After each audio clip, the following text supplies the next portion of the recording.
Sir కూడా పెట్టు sir కూడా పెట్టు సార్ కూడా పెట్టు సార్ కూడా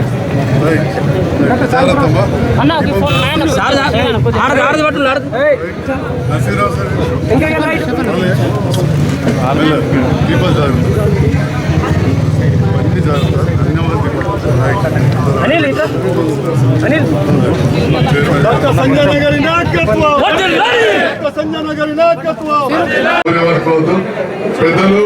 ధర్మపురి శాసనసభ్యులు కాంగ్రెస్ పార్టీలో దాదాపు 2.5 దశాబ్దాలుగా విశేష సేవలు అందించి గౌరవ ముఖ్యమంత్రి రేవంత్ రెడ్డి గారి మంత్రివర్గంలో ఇందిరమ్మ రాజ్యంలో మంత్రిగా ప్రమాణ స్వీకారం చేసిన తర్వాత లక్ష్మీనరసింహ స్వామి దర్శనం చేసుకొని ఇక్కడ వివిధ కార్యక్రమాలు పాల్గొని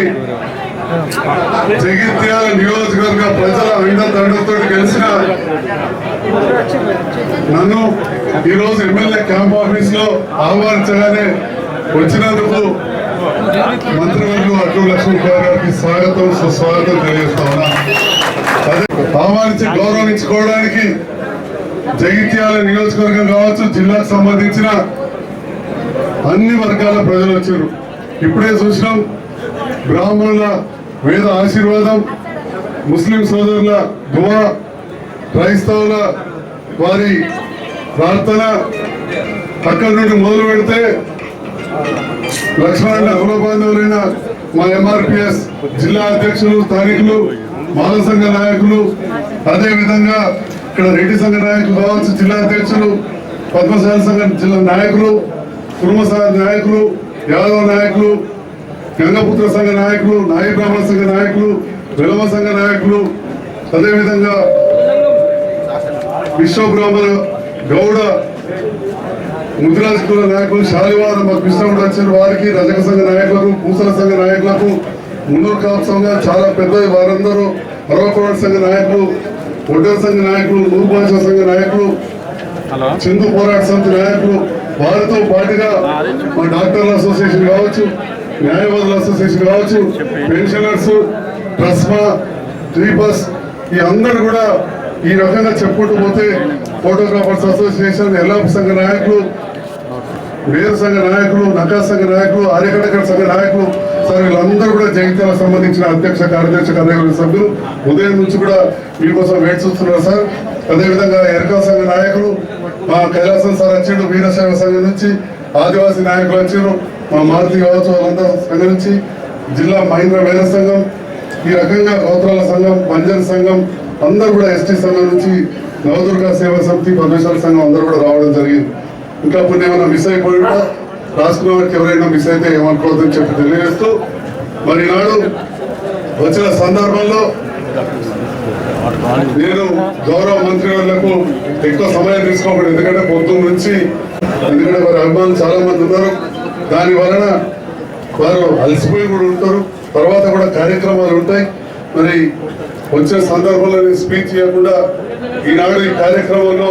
పాల్గొన్న కొందరు ముఖ్యుల పేర్లు ఉచ్చరిస్తూ, మిగతా వారందరూ కూడా ఇక్కడ మిస్ అయితే ఏమనుకోవద్దు. పెద్దలు రాయకల్ మున్సిపల్ చైర్మన్ గారు, వారి మామ కాంగ్రెస్ పక్షాన గతంలో బుకారం శాసనసభ్యునిగా ఉండి, వైస్ చైర్మన్ మా రమాదేవక్క ఎంపీటీసీగా, ఎంపీపీగా, జడ్పీటీసీగా చేశారు. అదేవిధంగా మా గిరిరాభూషణం అన్న మాజీ చైర్మన్, ఇక అందరికి తెలియని వారు కాదు, మా సోదరు ఇక్కడ చైర్పర్సన్ జ్యోతి గారు ఉన్నారు. అదేవిధంగా మా వైస్ చైర్మన్ గోలి శ్రీనివాస్ గారు, వారి కుటుంబం నుంచి ఇక్కడ కాంగ్రెస్ నుంచి చైర్మన్ గా పోటీ చేశారు. అట్లనే రవీంద్రరావు గారు 2006 నుంచి రాయకల్ మండల అధ్యక్షులుగా ఉన్నారు. రాయకల్ మాజీ ఎంపీపీ కాకిపల్లి గంగారెడ్డి గారు వైస్ ఎంపీపీ 25 సంవత్సరాల నుంచి రాజకీయాల్లో ఉన్న మా శ్రీనివాస్ గారు కూడా, ఇక్కడ బోరపల్లి శ్రీనివాస్ గారు కూడా ఇక్కడ ఉండడం జరిగింది. గౌరవ పెద్దలు రామచంద్రరావు గారు, వారు తెలియని వారు లేరు, గౌరవ ఎంపీపీగా, జడ్పీటీసీగా 5 సార్లు కేసీఎస్ చైర్మన్ గా, ఇప్పుడు కేడీసీసీ డైరెక్టర్ గా ఉన్నారు కావచ్చు, సర్పంచ్ కావచ్చు, ఎంపీటీసీ కావచ్చు. గత ప్రభుత్వ హయాంలో పాలక వర్గాలలో ఉన్నవారు ఈ ప్రభుత్వంతో కలిసి పనిచేస్తాం. ఈ ప్రభుత్వంలో ఉన్న గౌరవ మంత్రివర్యులు లక్ష్మణ్ కుమార్ గారిని కలిసి అభినందనలు తెలియజేస్తామని చెప్పి ఇక్కడికి వచ్చిన అందరికి కూడా పేరున నా హృదయపూర్వక నమస్కారాలు తెలియజేస్తా ఉన్నాం. చూడబోతున్న చాలా పేర్లు ఉన్నాయి. గతంలో బీఆర్ఎస్ పక్షాన అన్ని మండలాలకు పనిచేసిన అధ్యక్షులందరూ కూడా జగిత్యాల అర్బన్ కావచ్చు, రూరల్ కావచ్చు, రాయకల్, బీర్పూర్, సారంగాపూర్ బీఆర్ఎస్ మాజీ మండలాధ్యక్షులు అందరూ కూడా ఈరోజు ఈ సమావేశంలో ఉన్నారని చెప్పి కూడా తెలియజేస్తూ, మరి వివిధ కుల సంఘాల నాయకులు వచ్చిన వారు ఒక్కొక్కరిగా మీకు సన్మానం చేసిన తర్వాత మీరు వారిని ఉద్దేశించి ఈ ప్రాంత అభివృద్ధి గురించి ఓకే. సో ఇప్పుడు ఇంకా చాలా మంది ముఖ్యులు ఉన్నారు. అందరి పేర్లు నేను చెప్పలేకపోయినందుకు ఎవరు కూడా అన్యత భావించొద్దని చెప్పి కూడా తెలియజేస్తూ, ఎందుకంటే నాకు పదే వారికి సంబంధించిన వాళ్ళు ఇంకా కార్యక్రమాలే గొల్లపల్లిలో ఇందిరామహిళకు ముగ్గురు పోసే కార్యక్రమాలు అని చెప్పి దర్బారం కూడా ఉండదని చెప్తా ఉన్నారు. కాబట్టి కొందరు పేర్లు తీయలేకపోయినా కానీ ఆ విశ్వబ్రాహ్మణ సంఘం మర్చిపోయినట్టున్నా వారు కూడా ఉన్నారు. అందరూ కూడా ఉన్నందుకు పేరు పెద్ద మర్చిపోయిన అన్యత భావించొద్దని చెప్పి తెలియజేస్తూ, ఇప్పుడు పెద్దలు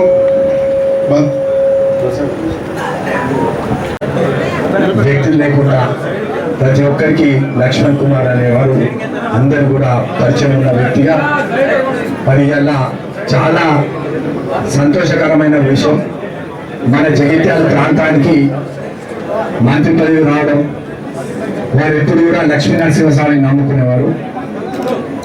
గతంలో గెలిచి ఓడిన వ్యక్తిగా 400 ఓట్లతో నేను ఎప్పుడు సంబోధిస్తూ ఉంటా మా గెలిచి ఓడిన ఎమ్మెల్యే గారని. మరి ఈరోజు ధర్మపురి శాసనసభలో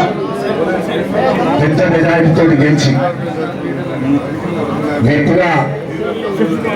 ప్రాతినిధ్యం వహించి ధర్మపురి నుండి మరి 18 మాసాల్లో పట్టే మరి తెలంగాణ రాష్ట్ర క్యాబినెట్ లో మంత్రి పదవి పొందడం అన్నది చాలా సంతోషకరమైన విషయం.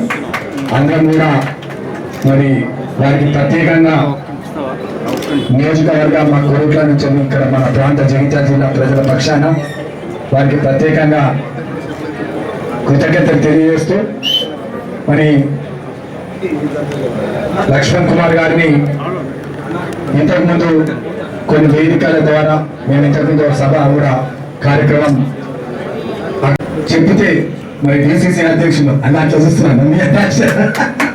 మీ ఆదేశాల మేరకే నడుస్తున్నామని చెప్తా ఉన్నా. ఇది సభాముఖంగా చెప్తా ఉన్నా. మన ముఖ్యమంత్రి గారు చెప్పారు మంచి అన్ని మా ఇంట్లో చెప్పాను, మంచి కూర్చోడు కాబట్టి మా ఇంట్లో చెప్తా ఉన్నాను. సో అదేవిధంగా మీరు ఇక్కడ వచ్చిన మన మీ అభిమానులు మరి ఇక్కడ ఉన్న మిమ్మల్ని సన్మానించిన వివిధ సంఘాల నుంచి వచ్చిన ప్రతి ఒక్కరికి పేరున ధన్యవాదాలు తెలియజేస్తూ, మరి నాకు ఈ అవకాశం కల్పించిన శాసనసభ్యులకు మంత్రివర్యులకు మరి నమస్కారం తెలియజేస్తూ సెలవు తీసుకుంటాను. జీవితంలో కూడా ఎన్నడూ కూడా నేను ఊహించుకోలే రాష్ట్ర క్యాబినెట్లో ఒక క్యాబినెట్ మంత్రి హోదా వస్తాడు, ఒక ముఖ్యమంత్రి పక్కన కూర్చొని చట్టం చేసే అధికారంలో భాగస్వాములు అవుతాన్ని ఊహించలే. ఇక్కడ ఎంతో ప్రేమతో అభిమానంతో నేను ఎమ్మెల్యే గారికి నేను జగిత్యాలకు వస్తుందంటే, అన్నా మరి మీరు మా దగ్గరికి రావాలంటే తప్పకుండా ఎమ్మెల్యే గారు మాకు అలాంటి భేదాభిప్రాయాలు ఏం లేదు. అఖిల భారత కాంగ్రెస్ పార్టీ నాయకత్వం, రాష్ట్ర కాంగ్రెస్ పార్టీ అధ్యక్షులు, గౌరవ ముఖ్యమంత్రి వర్యులు ఏదైతే ఆదేశిస్తారో ఆదేశం ప్రకారం ఒక మంత్రిగా ప్రభుత్వంలో ఉన్నాను. ఆ విధంగా ముందుకు పోతాను తప్ప వేరే ఆలోచన మాకేముండదు. నేను ఒకటే మనం చేసేది ఏంటంటే, ఈరోజు అఖిల భారత కాంగ్రెస్ పార్టీ అధ్యక్షులు మల్లికార్జున ఖార్గే గారు, అఖిల భారత కాంగ్రెస్ పార్టీ మన ప్రియతమ నాయకులు, కన్యాకుమారి టు కాశ్మీర్ వరకు భారత్ జోడో కార్యక్రమాన్ని ఎంత కష్టం ఉన్నా ఎంత ఇబ్బంది ఉన్నా వేలాది కిలోమీటర్లు పాదయాత్ర చేసినటువంటి రాహుల్ గాంధీ గారు, ఎవరికైతే ఎంతైతే జనాభా ఉంటుందో అంత హక్కు ఉండాలి. జో హిస్సాదారియే జో భాగ్యదారియే బీసీ కులగణకు సంబంధించినటువంటి భారతదేశంలో ఉన్నటువంటి యావత్ అన్ని వర్గాల ప్రజలకు ఫలాలు అందాలని చెప్పేసి ప్రజల కష్టాలు తెలుసుకుంటూ కన్యాకుమారి టు కాశ్మీర్ వరకు పాదయాత్ర చేసినటువంటి రాహుల్ గాంధీ గారు, రాష్ట్ర అఖిల భారత కాంగ్రెస్ పార్టీ ప్రధాన కార్యదర్శి కేసీ వేణుగోపాల్ గారు, మన incharge general secretary Meenakshi Natarajan గారు, మన ప్రియతమ నాయకులు గౌరవ రాష్ట్ర ముఖ్యమంత్రి వర్యులు పెద్దలు రేవంత్ రెడ్డి గారి నేతృత్వంలో కూడా మన ఇన్ఛార్జ్ జనసేన మీనాక్షి నటరాజన్ గారు, మన పిసిసి అధ్యక్షుడు మహేష్ కుమార్ గౌడ్ గారు, ఒక సామాన్యుడు కాంగ్రెస్ పార్టీ కార్యకర్తలు 84 నుంచి కాంగ్రెస్ పార్టీలో ఎన్ఏసి జూనియర్ కాలేజ్ విద్యార్థి విభాగం నుంచి మొదలుపెట్టినటువంటి రాజకీయ ప్రయాణంలో భాగంగా మరి 2009లో ధర్మపురి శాసనసభ్యుడిగా 1100 ఓట్లతో ఓడిపోయి 2014లో అప్పుడున్నటువంటి పరిస్థితుల్లో ఇప్పుడు ఓడిపోయి 2018లో గెలిచి ఓడిపోయినప్పటికీ ఎన్ని కష్టాలున్నా, ఎన్ని ఇబ్బందులున్నా, ఎన్ని అవమానాలున్నా ఒకటే పార్టీ పరంగా పార్టీ నిర్ణయానికి ముందుకు పోతున్నటువంటి సందర్భంలో పట్ట ఖచ్చితంగా అఖిల భారత కాంగ్రెస్ పార్టీ రాష్ట్ర పార్టీ అదే ముఖ్యమంత్రి వర్యులు పెద్దలు ఈ జిల్లాకు సంబంధించిన పెద్దలు శ్రీధర్ బాబు గారి యొక్క నేతృత్వంలో పట్ట పెద్దలు పొన్నం ప్రభాకర్ గౌడ్ గారు జగిత్యాల జిల్లా ప్రాంతానికి ప్రాతినిధ్యం ఇవ్వాలి మంత్రివర్గంలో. ఇక్కడ ప్రజల్లో కష్ట సుఖాల్లో కూడా కానీ, ఇక్కడ ప్రభుత్వం సంక్షేమ కార్యక్రమాల్లో కానీ మరి అమలు చేసే విషయంలో కూడా ఈ జిల్లాకు మంత్రివర్గం ఇవ్వాలని చెప్పి జిల్లా వాసిగా నాకు మంత్రివర్గం మన ప్రజలకు సేవ చేసే భాగ్యాన్ని పార్టీ ఇచ్చింది, ప్రభుత్వం ఇచ్చింది అనే విషయాన్ని సవినయంగా మనం చూసుకుంటున్నాం. మరి జగిత్యాల జిల్లా మంత్రిగా నా బాధ్యతను నిర్వహించాలి కాబట్టి అందరినీ కలుపుకొని పార్టీ నిర్ణయాలకు అనుగుణంగా ప్రభుత్వంలో ఉన్నటువంటి గౌరవ ముఖ్యమంత్రి గారి నేతృత్వంలో రాహుల్ గాంధీ గారు ఏదైతే చెప్పిండో, ఈ దేశంలో ఏ రాష్ట్రంలో కూడా బీసీ కులగణన జరగలే. మన రాష్ట్రంలో గౌరవ ముఖ్యమంత్రి గారు రేవంత్ రెడ్డి గారు తెలంగాణ రాష్ట్ర బీసీలకు న్యాయం జరగాలని 42% బీసీ కులగణన అమలు చేసి చట్టాన్ని చేసి కేంద్రాన్ని పంపేయడం జరిగింది. అదేవిధంగా దేశం రాష్ట్రంలో ఉన్నటువంటి 30 సంవత్సరాలకి వెళ్ళి అన్నదమ్ములాగా కలిసినటువంటి ఎస్సీ కేటగరేషన్ ఏదైతే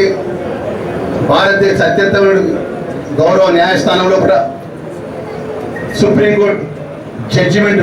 వచ్చిన వెంటనే ఆగస్టు 1వ తారీఖు రోజు దేశంలో ఉన్నటువంటి కేంద్రంలో భారతీయ జనతా పార్టీ అధికారంలో ఉంటుంది, వివిధ రాష్ట్రాల్లో కూడా భారతీయ జనతా పార్టీ అధికారంలో ఉంటుంది, వారు ముఖ్యమంత్రులు ఉంటారు. ఎక్కడ కూడా కేటగిరీస్కి సంబంధించినటువంటి ఏదైతే చట్టాన్ని అమలు చేసే విషయంలో ఎవరికి ముందుకు రాలేదు. 30 సంవత్సరాలకి తెలంగాణ రాష్ట్ర మాదిక కుల బాంధవులకు సంబంధించిన 32 లక్షల మంది 2011 సెన్సస్ ప్రకారం, అంటే 2020 సంవత్సరం వచ్చారు సుమారు 50 లక్షల మంది మాదిక కుల బాంధవులు. మరి ఆ ఒక ఆలోచన పరంగా ఆ కష్టాలు తెలిసిన వాడిగా అన్నదమ్ముల్లాగా భాగస్వాములు పంపకాలు చేయాలని చెప్పి గౌరవ ముఖ్యమంత్రి వారు ఆగస్టు 1వ తారీఖు రోజున అసెంబ్లీలో చట్టాన్ని చేసే విధంగా ఏదైతే మంత్రివర్గ ఉపసంఘాన్ని ఏర్పాటు చేయడం కానీ, అదేవిధంగా ఏకసభ్య కమిషన్ చైర్మన్ ఏర్పాటు చేయడం కానీ, రాష్ట్రంలో అన్ని జిల్లాల లోపల ఎస్సీ కేటగిరీకి సంబంధించిన 30 సంవత్సరాల యొక్క ఏదైతే న్యాయమైన సమస్య సుప్రీంకోర్టు జడ్జిమెంట్ అమలు చేసే విషయంలో కూడా అన్ని ప్రజల యొక్క అభిప్రాయాలు తీసుకొని అన్నదమ్ములాగా మాదిగా కుల బాంధవులు కానీ, మాల కుల బాంధవులు కానీ ఉపకులాలకు సమన్యాయం చేసే విధంగా చట్టాన్ని చేసి అమలు చేసినటువంటి సందర్భంలో పట్ల మరి ఆ వర్గానికి చెందినటువంటి వారికి మేము 6 శాసనసభ్యులు ఉన్నాము. 6 శాసనసభ్యులు కూడా అఖిల భారత కాంగ్రెస్ పార్టీని రిక్వెస్ట్ చేసినాం, ముఖ్యమంత్రి గారిని రిక్వెస్ట్ చేసినాం. మా వర్గం ఇంత పెద్దగా ఉంది, మా వర్గం నుంచి ఈ తెలంగాణ రాష్ట్రం ప్రాతినిధ్యం ఇవ్వాలని చెప్తే అన్ని విధాలు ఆలోచన చేసి జగిత్యాల జిల్లా ప్రత్యేకమైన జిల్లా, ఇక్కడ పోరాటాల గడ్డ, ఏదైనా ఏ ఉద్యమమైనా ఏ పోరాటమైనా మరి జగిత్యాల జిల్లా అంటే ఒక పేరు కలిగినటువంటి జిల్లా. మరి జిల్లాకు లక్ష్మణ్ కుమార్ ధర్మపురి శాసనసభ్యుడిగా విప్పుగా ఉన్నాడు. మరి 15 ఏళ్ళు కూడా ఆయన పనితీరు కూడా ప్రభుత్వానికి అనుకూలంగా మంచి చేసే విధంగా ఆలోచన విధానం ఉంది. కాబట్టి ఈరోజు మీ అందరి అభిమానంతో గౌరవ ముఖ్యమంత్రి వర్యులు గౌరవ అఖిల భారత కాంగ్రెస్ పార్టీ రాహుల్ గాంధీ గారు ఈ అవకాశం ఇచ్చి మంత్రి చేసి ప్రమాణ స్వీకారం చేసి నిన్న స్వామివారి దర్శనం చేసుకొని మన జిల్లాలో అడుగుపెట్టినాం. రాజకీయ పరంగా ఎవరికి భేదపడినప్పటికీ అందరినీ కలుపుకొని తీసుకుపోయే బాధ్యత గౌరవ ముఖ్యమంత్రి వర్యులు గౌరవ అఖిల భారత కాంగ్రెస్ పార్టీ అధ్యక్షుడు మల్లికార్జున ఖార్గే గారు, రాహుల్ గాంధీ గారు, లేదా మీనాక్షి నటరాజన్ గారు, మన మహేష్ కుమార్ గారు పిసిసి అధ్యక్షులు గారు, ముఖ్యమంత్రి వర్యులు ఆ బాధ్యత అమలు చేసే యొక్క మంత్రిగా ఇప్పుడు మన నర్సింగ్ చెప్తాడు. మీరు ఏదైతే మంత్రిగా మీరు ఏది ఆదేశిస్తే అది చేస్తానే కదా, ప్రజలు ఏది చెప్తే ఏది మంచి ప్రజలకు మంచి మేలు జరుగుతుందో, ఎవరైతే కార్యకర్తలు ఏదైతే కోరుకుంటారో అది అమలు చేసే విధంగా మనందరం జిల్లాలో కష్టపడదామని చెప్పి మా అన్నకు గారు ఇక్కడ మా శాసనసభ్యులు సంధ్యాన్న కానీ ఇక్కడ చాలా మంది పెద్దలు ఉన్నారు, మా మీడియా మిత్రుల ద్వారా తెలియజేసుకుంటూ ఇంత ప్రేమతో ఇంత అభిమానంతో నిన్న చెప్పిన వెంటనే ఇంత పెద్ద ఎత్తున మరి వచ్చినటువంటి మా కాంగ్రెస్ పార్టీకి మా అభిమానులు కానీ వివిధ హోదాలో ఉన్న పెద్దలు కానీ మా పాత్రికేయ మిత్రులందరూ కూడా మీ లక్ష్మణ్ కుమార్గా మనస్ఫూర్తిగా నేను ధన్యవాదాలు తెలియజేసుకుంటూ గౌరవ మాజీ మున్సిపల్ చైర్పర్సన్ వైస్ చైర్మన్ కూడా వారు మన అభిమానంతో మా మంత్రి వస్తుండు మా కళ్ళ ముందర మొన్నటి వారికి ఉండి ఈరోజు ధర్మపురి ప్రజల దయతో ఆ లక్ష్మీ సుసం ఆశీస్సులతో శాసనసభ్యుడికై మా జిల్లా మంత్రి ఇక్కడికి వస్తుండే ఇంత ప్రేమతో ఇంతమంది కుల సంఘాలకు వచ్చినందుకు కూడా వారి మనస్ఫూర్తిగా చేతులు జోడించి నమస్కరిస్తూ మీ లక్ష్మణ్ కుమార్గా 3 సంవత్సరాల 2 నెలల లోపల ఏది మంచి జరిగే విషయం లోపల ప్రజలకు అందుబాటు ఉండే విధంగా గౌరవ ముఖ్యమంత్రి గారు పెద్ద రేవంత్ రెడ్డి గారి నేతృత్వంలో పట్ల రాహుల్ గాంధీ గారు ఏదైతే ఇసుక ఇస్తదారి ఇసుక భాగ్యదారి అని బీసీ కులగన అమలు చేసే విషయంలో కానీ ఎస్సీ కేటగిరేషన్ విషయంలో కానీ పేదవాళ్ళకు సంబంధించినటువంటి ఏదైతే డబుల్ బెడ్రూమ్ ఏమన్నా ఇంద్రమ ఇళ్ల విషయంలో కానీ ఏదైతే సన్న బియ్యం అమలు చేసే విషయంలో కానీ 200 యూనిట్లకు కరెంటు మాఫీ చేసే విషయంలో కానీ మా సోదరులకు ఉచిత బస్సు సౌకర్యం కానీ ఏదైతే రాష్ట్రంలో 2014 నుంచి 18 నుంచి 23 వరకు ఈ రాష్ట్రంలో అధికారంలో ఉన్న వారు ఇప్పుడు నిరుద్యోగులను పట్టించుకోలేదు. గౌరవ ముఖ్యమంత్రి గారు రేవంత్ రెడ్డి గారు వచ్చినాక 59,000 మంది నిరుద్యోగులకు ఉద్యోగాలు ఇచ్చినటువంటి ఘనత కాంగ్రెస్ పార్టీ ప్రభుత్వం గౌరవ ముఖ్యమంత్రి వర్యులు దాన్ని సవినయంగా మనవి చేసుకుంటూ ఈ ప్రాంతానికి సంబంధించిన అనేక కార్యక్రమాలు ఏదైతే రోడ్ల వాళ్ళకు సంబంధించినటువంటి విషయం కానీ ఇంకా ఇలాగే ఇరిగేషన్ విషయంలో కానీ ఇంకా మౌలికమైనటువంటి ఏ అంశంలో కూడా ముఖ్యమంత్రి గారు చర్చించి ఈ జిల్లాకు పెద్ద ఎత్తున నిధులు తీసుకొచ్చే విధంగా ఇక్కడ ఉన్నటువంటి పెద్దల యొక్క సహకారంతో ముందుకెళ్తానే విషయాన్ని మరొకసారి మనవి చేసుకుంటూ మీ సెలవు తీసుకుంటున్నాం. అందరికీ నమస్కారం.